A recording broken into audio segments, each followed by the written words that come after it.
phiên bản 4.2 để xem có những gì mới. Tôi chỉ mới được coi leak của mọi người trên fanpage thôi để cho gọi là cảm xúc full nhất, để cho reaction một cách gọi là chân thật và bất ngờ. Ok, let's do it. David here, reporting live from somewhere in the halls of Riot. Ê, từ coi có tiếng Việt không?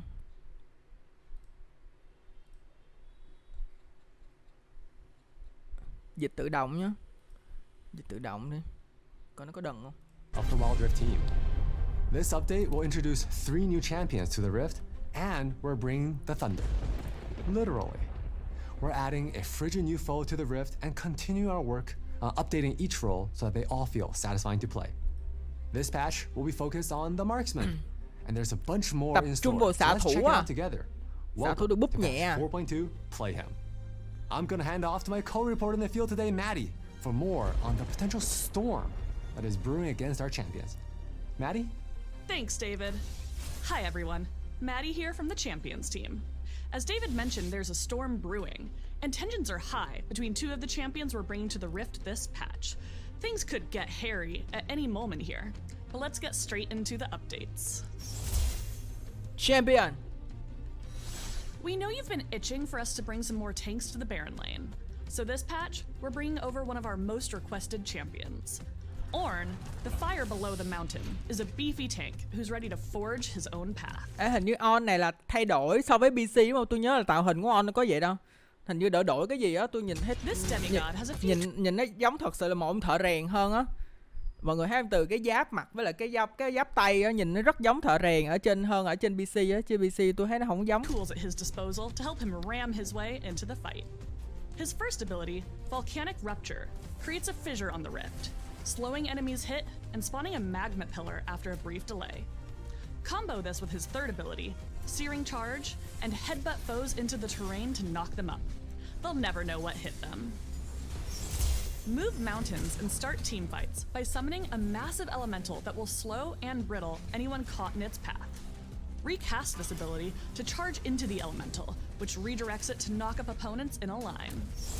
Since Oren likes to do things his way, redirects it in its path. Recast this. Cái chiêu con dê này nó bự y chang trên PC luôn. Cái chiêu con dê này đánh trong mấy cái pha giao tranh combat mà ngay hang rồng với hang sứ giả là kiểu gì cũng hút full dê luôn. Nói chung tôi thấy con On này là một con cực kỳ đáng chơi khu vực đường trên ở meta top luôn á. Mặc dù meta bây giờ meta đấu sĩ mô, nhưng mà mấy thằng tăng như thằng On nó là đánh cực mạnh luôn. Tôi nghĩ On sẽ là hot pick đường trên, thả On là big On, thả On là big On. Khỏe vãi, vừa đánh phần trăm máu, vừa kháng CC, vừa combat khỏe, vừa rèn đồ xịn cho team đánh lane. On là tướng tăng lane nha mọi người. On là tướng tăng lane như Swain vậy đó, tại nó có khả năng rồi rèn đồ. To charge into the elemental, which redirects it to knock up opponents in a line. Since Oren likes to do things his way, his passive allows him to stay on the map and forge any items without going back to base. And once he reaches a certain level, forging items near an ally will grant them a charge that allows them to purchase an item anywhere on the map too. But don't worry, we're not putting the shopkeepers out of business. They'll still get their gold. We couldn't bring over the Ram God without his brother, right? Our second champion this patch is Volabear, the Relentless Storm. These two are in polar opposites, but while Oren is a super tanky Baron laner, Volabear is a brawling Baron laner who's ready to claw his way to victory. To help him sink his paws into the fight, Volabear has powerful offensive abilities that let him ready to claw. Ê, sao chiêu con On này nhìn mạnh vậy? Ê, con Volabear nhìn mạnh vậy? To help him sink his paws into the fight, chiêu mạnh mà còn nhanh nữa mọi người.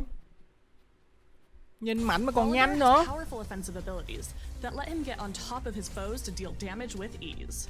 Chase your opponents down and stun them with his first ability, Thundering Smash. Or initiate fights by storming out. Ôi khỏe vậy. With Volabear's ultimate, Stormbringer. Bùm. Once he hunts you down though, ôi. His damage can be nhìn Volabear cũng đã ghê á. His passive, the Relentless Storm, grants Volabear extra attack speed, which eventually causes his attacks to deal bonus magic damage to enemies nearby. In tandem with his other abilities, you should have no problem mauling down anyone in your path. And since con Volabear này nha, ý là đúng rồi, con Volabear này nó sẽ có khả năng counter nhưng sát thủ những đấu sĩ hiện nay luôn. Lesin, Volabear không sợ, Kha'Zix cũng không sợ. Nói chung là con này đi găng vừa dễ mà vừa vô đầu nữa đúng không? Xong rồi lại còn băng trụ tốt nữa. Nói chung là Volabear nó quá lỗi mọi người. Nó sẽ là một con tăng thứ hai gọi là đứng sau con nó khu vực đường trên đường rừng đấy. Volabear tôi đánh giá là nhìn chiêu thì nhanh mà đam thì bự, khoảng cách thì cũng rộng nữa, cho nên Volabear cũng lỗi điên. Oren and Volabear have a bit of history. If these two are up against each other in one of your games, there's a chance a nemesis duel will trigger, similar to the one Kha'Zix and Rengar currently have. Which demigod will come out on top? There's only one way to find out. And last, but certainly not least, we're bringing over one last champion this patch. Swain, the Noxian Grand General, is ready to rule the mid lane with an iron fist, Swain, or demonic hand. With this mage, you'll be able to plot, plan, and envision a path to victory for your team. The bread and butter to Swain's kit is his third ability, Never Move. Use this to launch your demonic power at your opponents and root them in place. Once they're in your grasp, you can pull them closer or leave them at bay. Whatever you choose, make sure to follow up with Swain's second ability, Vision of Empire. It will do more Ủa tôi vừa thấy con Swain phát hiện tàng hình đúng không? Make sure to follow up with Swain's second ability, Vision of Empire.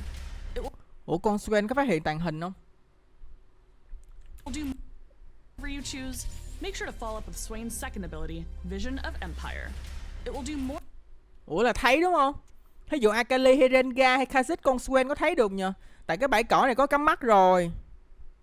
Hình như có mà tôi nhớ là trên PC là có làm lộ diện tàng hình luôn á. Making it a great tool to have in your arsenal to ensure your foes truly feel your wrath. Ascend to your final form and lead your team into the front lines of the fight with Swain's ultimate. Demonic Ascension lets Swain truly enter demon mode. Suck the life from any enemy champions, minions, or neutral monsters that dare step up to you. And if anyone gets too close, decimate and slow them with a Nova of Soulfire by casting Demon Flare. Ủa khoan từ từ, tôi nhớ Swain trên PC là nó hút một thời gian ngắn xong rồi nó nổ có đùng được mà đúng không? Hay là chỉ nó duy trì vậy hoài luôn? Tôi nhớ là nó có nổ mà ta. Tại sao nó không có nổ nhờ? Vậy là nó chỉ hút thời gian rồi liên tục chứ nó không có nổ như trên PC hồi trước hả? Tôi nhớ trên PC hồi trước là hút xong một thời gian xong nó có đùng. Hay là cái này thiếu ta? Chắc là thiếu đúng không? Tôi nghĩ là cái này thiếu cái gì á. Chứ tôi nhớ nó có nổ nữa mấy không? I'm gonna pass it back to my co-reporter David. Thanks, Maddie. Hi again, folks. It's David here, and it's 30 degrees outside, and there's a 30% chance it's already snowing on the rift. That's right, folks. We are bringing a brand new dragon to Wild Rift in patch 4.2. Rồng băng đẹp vậy. The Ice Dragon grants ability haste when slain, and if this frigid beast happens to be the first dragon killed during your game, frozen terrain will take over. Wow. Ui. Ê, nó giống như map mà trong mùa Noel á, mùa Giáng sinh quá ha. Ôi đẹp vãi. Ice will spawn along the sides of structures in the jungle and the river. You and your team can take advantage of these new paths. Bạn và nhóm của mình có thể tận dụng những con đường mới này và tốc độ chuyển khi bạn lướt qua chúng. À vậy giống nội tại con Talia đúng không? Con Talia là đứng gần gọi là đứng gần tường tăng tốc độ chạy đúng không? Còn này là mình phải đứng gần cái băng thì tăng tốc độ chạy đúng không? À ok. And gain a boost in movement speed when you glide across them. In addition to the icy terrain, whenever Ice Dragon takes over the rift, a new frozen fruit will spawn terrain. Ngoài địa hình băng giá, bất cứ khi nào rồng băng chiếm lấy khe nứt, whenever Ice Dragon takes over the rift, a new frozen một loại trái cây đóng băng mới xuất hiện. fruit will spawn. Attacking this plant is kind of like how you launch a snowball in ARAM. Once you aim the fruit, it will cast a fixed time freezing effect. Ghê vậy ta. Nó sẽ tạo hiệu ứng đóng băng cố định cho bất kỳ kẻ thù nào trong phạm vi. À vậy là đóng băng AOE được luôn à. Any enemy within his range. À đủ. Ê, mini CC nha. Mini CC đã nha. Ê map này xịn vậy. This effect is similar to Zanya's Hourglass and will leave sẽ khiến cho bất kỳ kẻ địch nào trúng phải nó đều không thể bị chọn làm mục tiêu và bất khả xâm phạm trong thời gian đó. Ủa là nó sẽ đóng băng kẻ thù đúng không? Nhưng mà mình không gây đam cho nó được. Nó sẽ đứng yên thôi. À về cái này dùng để CC thôi nha mọi người. Trong lúc thằng này bị CC thì mình sẽ không quýnh được và cũng không dùng đam được luôn. Cho nên cái này chỉ sử dụng cho mấy cái pha gọi là một là rượt, hai là chạy thôi á. Chứ không gây đam. Ok, hiểu ha. Make sure to pop these wintry plants if you want to catch your foes in a cold snap.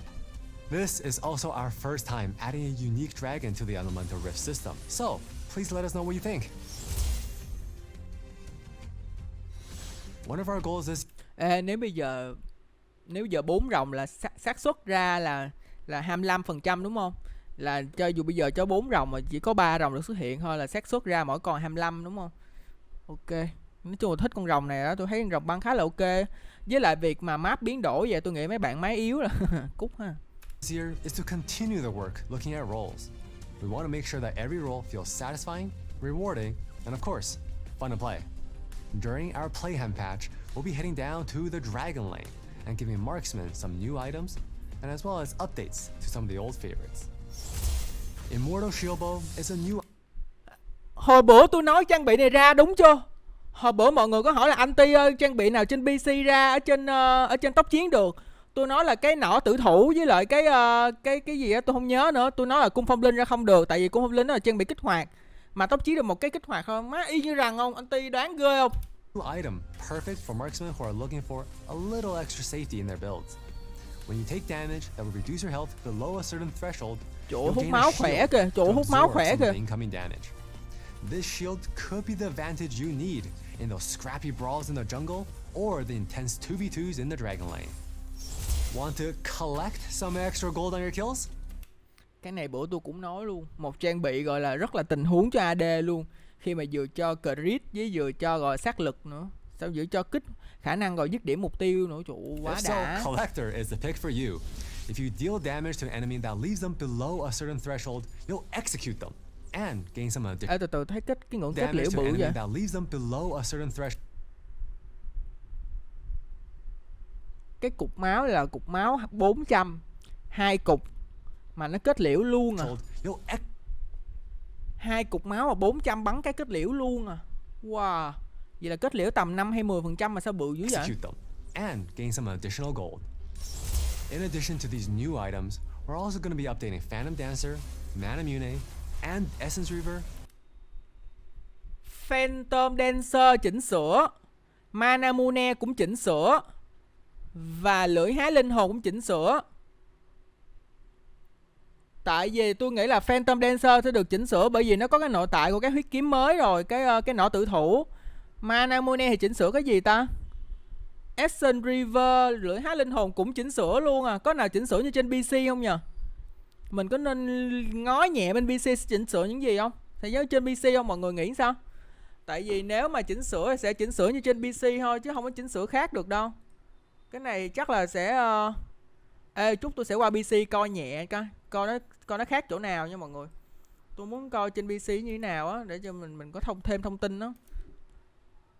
Ok, tiếp tục thôi. So there'll be more desirable pickups for caster marksmen. As you've seen in recent patches, we've been looking for new ways for you to customize your Wild Rift experience, like with our updates to the collection system. In the Playhem patch, we're also going to be bringing 2 new customization options, in-game and out. In patch 3.5, we introduced the ability for you to see all of your favorite Star Guardian girlies together once again, or KDA united and slay in harmony with the gallery skin set feature. This patch, we're expanding on it. If you have a complete set of skins, you'll be able to unlock a special reward. Lastly, we'll be adding the ability to customize your buttons in-game. If our Ê, này là đứa nào giàu mới có cái chức năng này nha, nghèo không có nha mọi người ơi. standard colors don't match your current aesthetic, no worries. Đẹp vậy. We got you covered with some brand new options. To equip one of these new customizations, head to the collections tab to Wow, là giàu mới có đúng không? Là phải có mua skin của cái đó thì nó mới được chỉnh này đúng không? Vậy là chỉ dành cho người giàu thôi, còn người nghèo là cút đúng không? Tại vì mấy cái này là chỉ có mua skin xịn 1325 thì nó mới mở cho mọi người thôi, chứ ba cái skin giỡn không mở nữa. À, chức năng dành cho người giàu à. Ok. preview and select your new UI. keep an eye out for more details on how to obtain these new customizations soon. Ever wanted to look back and see how long it took you to hit diamond this season compared to the last? Or how many games of your main have you played this season? Are they still your highest win rate champions, or has somebody else taken their spot? Well, starting this patch, you'll finally be able to, with the introduction of season stats. This new system will let you track basic stats throughout each of your ranked seasons. It will also track champion stats and highlight stats, like how many pentakills you got during your ranked season, or in my case, how few of them. For Wild Pass Season 13, we're introducing a brand new thematic. Now, I previously guessed this skin was gonna be Caitlyn. That's Caitlyn. My money's on Caitlyn there. Let's see if I was right. Okay, so I was way off. Ôi, qua bát mùa sao Ari đẹp dữ vậy hả? Trời ơi, nhìn lung linh vãi. Ây da, mấy bạn nữ khoái điên nha, mấy bạn nữ khoái skin điên. Trời ơi, skin này đáng đồng tiền bát gạo của White Bass luôn á chứ. Thề mấy bạn nữ không mê skin này thôi á. But that was a hard guess to make. Food Spirits Ari will be your reward for completing this vault pass. Food Spirit hả? Tâm hồn ăn uống à? Ari tâm hồn ăn uống à? Đúng không? Tôi dịch vậy đúng. Food Spirit là tâm hồn ăn uống đúng không? And we think she's so delightful. If you want to try a brand new flavor, you can grab her Ascended version from the Wild Pass Emporium. Wow. Từ màu vàng biến thành màu hồng mà. Ơi đẹp vậy. And we think she's so delightful. Ui. Thôi đi xuống nha, ta bất nóng quá. Trời ơi, ê. Ari bản sao đẹp điên nha. Thật sự đáng đồng tiền bát gạo luôn á chứ. If you want to try a brand new flavor, you can grab her Ascended version from the Wild Pass Emporium. And for the main event, in this corner, we have Oren, the Ram demigod, coming in at approximately 8 Timos tall. And in this other corner, we have the ferocious Volabear, standing at approximately... Ê, mọi người có thấy con Volabear này giống cái con mà con lửng mật hay là cái con mà nó biết cái me me đứng đó, biết cái me me đó không? Cái con mà đứng lá lên trên cái dãy núi á, nhìn y chang chứ không giống con gấu chút nào. Kiểu như con này lên đây nhìn tạo hình nó tiếu tiếu sao mọi người, nhìn nó không quá nhìn đáng sợ lắm, nhìn như thú bông vậy, nhìn như thú nuôi vậy. 9 Timos top. Who will come on top? We're not sure. And with these two Freljordian Titans coming to the Rift, we knew we had to make the main event of this patch a fan favorite. We're bringing back the leaderboard event. We heard how much you enjoy the Rise from the Deep event, so it's making its return with a few adjustments. Play games, complete missions, and try to climb to the top of a leaderboard in your region. We heard your feedback, and so this time around, you'll be able to collect the rewards from tiers below you. This way, you won't have to miss out on your favorite reward if you already reached the top.